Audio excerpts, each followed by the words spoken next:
ल साना चाहिँ आज BCG भ्याक्सिनेसन लगाउन रेडी भयो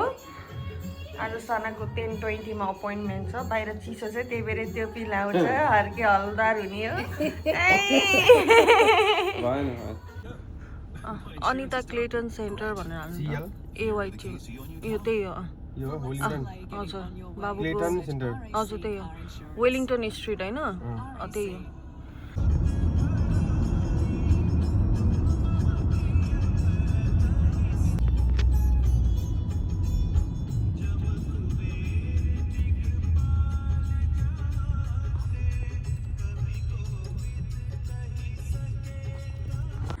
हेलो साना किन त मक्क परेको थाहा पायो सुई लाउनु लगाएको चोसी ओइ चोसी ए चोसी आइस आज चाहिँ हामी बाबुलाई BCG भ्याक्सिनेसन लगाउनको लागि लिएर जाँदैछौँ अस्ट्रेलियामा BCG भ्याक्सिनेसन चाहिँ रुटिन नहुँदो रहेछ रुटिन इम्युनाइजेसनमा चाहिँ नपर्दो रहेछ त्यसको लागि चाहिँ अब यदि हामी हाई रिस्क कन्ट्रीमा ट्राभल गर्दैछौँ भने चाहिँ बल्ल फर्म भरेर अनि तिनीहरूले फर्म रिभ्यू गरेर अनि बल्ल हामीलाई चाहिँ अपोइन्टमेन्टको लेटर पठाउँदो रहेछ यो सबै प्रोसेस गर्न चाहिँ कति हामीलाई 2 मन्थ पछि बल्ल टाइम पायौँ किनभने अब सायद नोभेम्बर डिसेम्बरमा धेरै मान्छेहरू ट्राभल गर्ने भयो होला नि एकदम बिजी थियो अनि 2 मन्थ अगाडि मैले चाहिँ गभर्मेन्टको वेबसाइटमा गएर फर्म भरेको थिएँ अनि आजलाई चाहिँ अपोइन्टमेन्ट पाएँ खास त यसको सेप्टेम्बरमा बुक थियो तर मैले रिक्वेस्ट गरेर अनि आजकोले लकिली क्यान्सल गरेको रहेछ अनि त्यसैमा चाहिँ हाम्रो बाबुलाई राखिदियो पर्थमा चाहिँ यो अनिता क्लेटन सेन्टर भन्ने रहेछ यो टिभी कन्ट्रोल प्रोग्राम समथिङ के हो यस्तै सिटीमा त्यहाँ मात्रै लगाउँदो रहेछ हामीलाई थाहा भए अनुसार चाहिँ त्यही भएर आज त्यही जाँदैछौँ बाबुलाई सिटमा बस्नु पटक्कै मन पर्दैन दुःख दिइरहन्छ काखमा बस्नु मन छ ओइ सानी ओइ अब पुग्नलाई साना 5 more minutes साना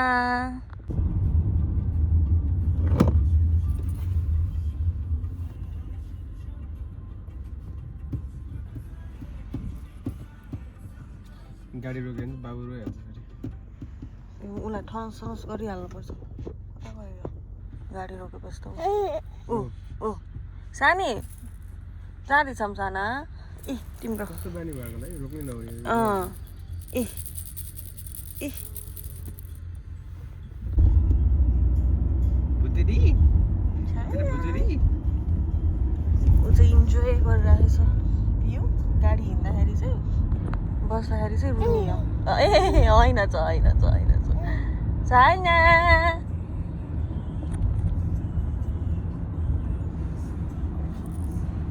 ए रोयल पर्थ हस्पिटल नजिकै रहेछ ओके यो चाहिँ रोयल पर्थ हस्पिटल यहाँबाट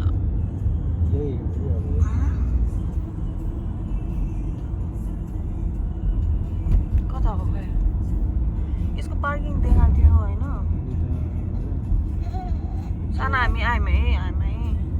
भित्र हाल्नुपर्ने छ नि त पार्किङमा पेड पार्किङमा जाम के हुनु पार्किङ गर्नु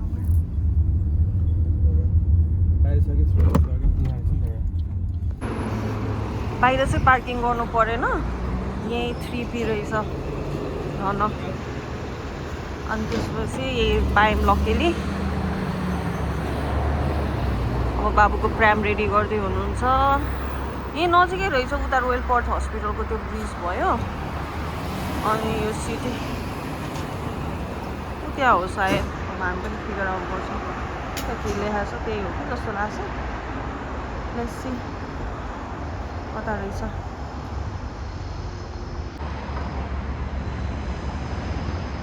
स्माइल टोपी लाउन चाहिँ मान्नु भएन हाम्रो सरले फाल्नुभयो काखमा लुपुक्क पहिरेर बस्नुभएको छ आइज यता हेर्नु त सर हेलो मिस्टर ओजस हाँस्यो स्माइल नहाँस्ने मोड छैन ओइ ल हामी चाहिँ आयौँ एनिता क्लेटन सेन्टर तर हामी उताको इन्ट्रान्स युज गर्नुपर्ने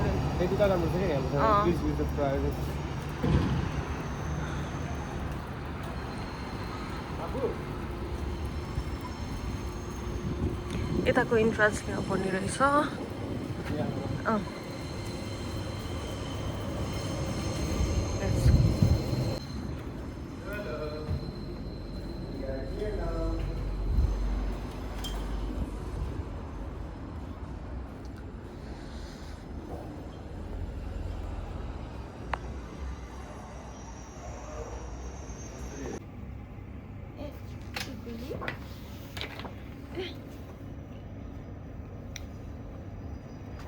के रहेछ यहाँ चाहिँ इन्फर्मेसनहरू दिएछ बिसिजी भ्याक्सिनको बारेमा चेक इन भइसक्यो चेक इन गरेर अनि हामीले चाहिँ यो इन्फर्मेसन पढेर सानो त पुरा यताउति हेर्दैछ नयाँ कुरा देखेछ ऊ पुरा क्युरियस छ पुरै टाउको घुमाइ घुमाइ ए फेरि उता यस्तै हो उहाँको नयाँ ठाउँमा ल्याउनु बित्तिकै पुरै हेर्नुपर्छ मलाई कहाँ के छ भनेर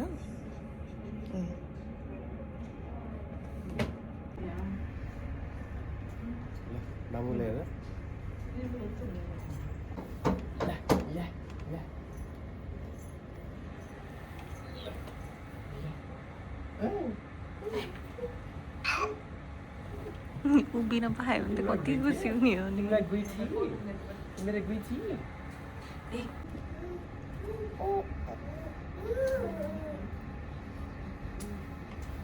चकचक नगरी बस्न छोरो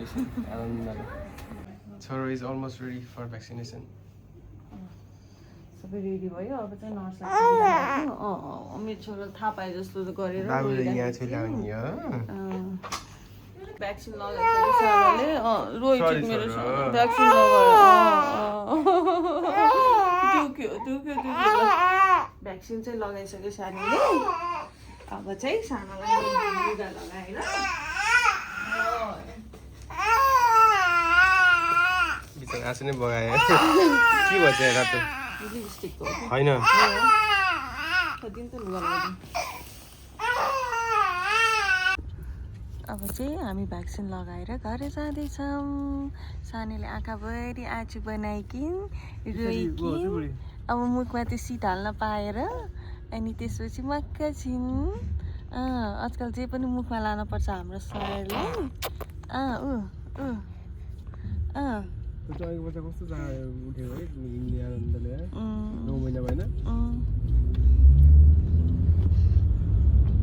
बाई भनिदियो बाई साना बाई एभ्रिवान भनेर भनिदियो साना बिचरा दुखेछ क्या टुमक्क परेर बस्छ हामी चाहिँ अब सिटीबाट घर जाँदैछौँ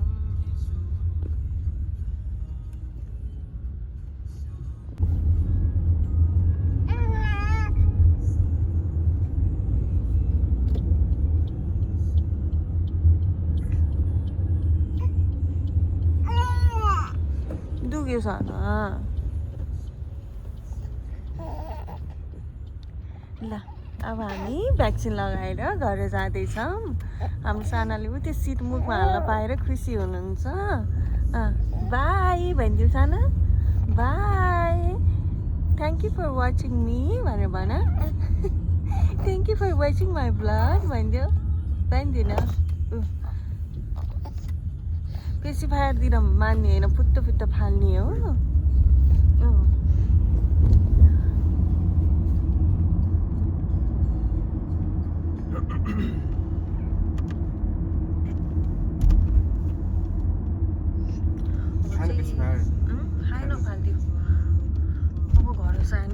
सानोलाई दुख्यो जस्तो भयो भने चाहिँ एक डोज प्यानाडोल दिनु पर्ला नभए चाहिँ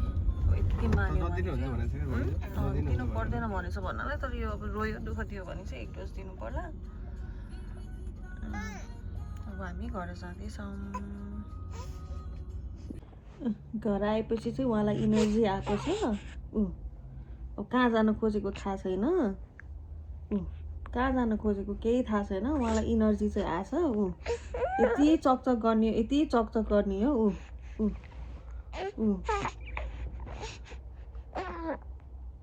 म त प्यानाडोल दिनुपर्छ होला छोरालाई दुख्यो